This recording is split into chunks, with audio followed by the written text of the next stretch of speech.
Mr. Speaker, I want to thank the gentleman from Pennsylvania for once again leading the Congressional Black Caucus's Special Order Hour, where we get to address the American people and talk directly to the American people about what it is that's going on in Congress, what we'd like to do.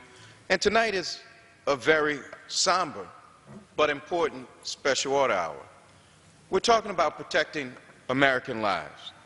And it would not be Black History Month without a quote from Dr. Martin Luther King, a Morehouse graduate. But he says at some point, silence becomes betrayal. And I want us to just think about that. Silence becomes betrayal. This Congress, when it comes to our communities being inundated with guns, this Congress has been far too silent. In fact, what we do is just take moments of silence, one after another, whether it is Virginia Tech, moment of silence, Sandy Hook, moment of silence, Mother Emanuel, moment of silence, Pulse nightclub, moment of silence, First Baptist Church, moment of silence, Las Vegas, moment of silence, Mother Emanuel, moment of silence. So far in 2018, we've already seen 8,200 incidents of gun violence in America, including 34 mass shootings. These acts of violence have taken more than 2,200 lives. That's 2,200 families affected by gun violence.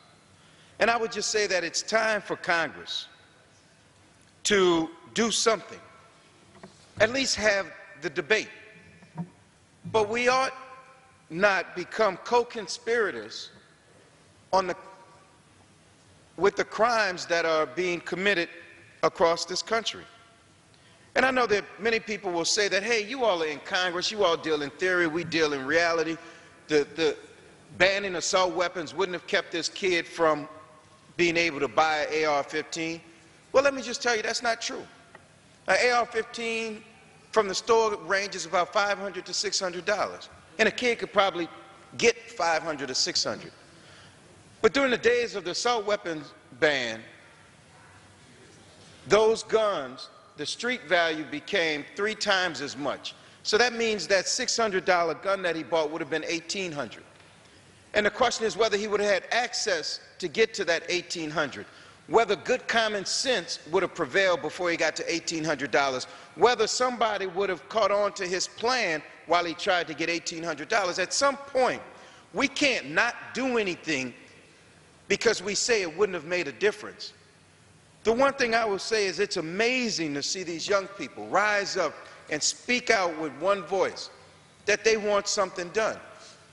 It's a sad day in America when our seniors can't go to church without fear of gun violence, when families can't go to the movies because of fear of gun violence, and when children can't go to school because of fear of gun violence.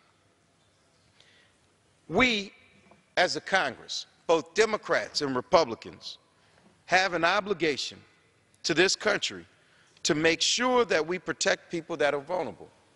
And I don't think it's too much to ask for both sides to come together and ignore the will of the National Rifle Association, but to listen to the people in our country who are demanding that we do something. And when we start talking about background checks, assault rifles, high-capacity cartridges that go in these guns, which allow people to shoot large amounts of people in a very short order of time, those guns, and let's just be clear, and Congressman Evans, I want you to understand what we're talking about. Nobody's talking about ending the Second Amendment. The right to bear arms is as fundamental and as protected as anything else in this country. However, when you start talking about AR-15s and these assault weapons and these automatic things, you're talking about weapons of mass destruction. You know, we went to Afghanistan looking for weapons of mass destruction. Well, they're right here in this country.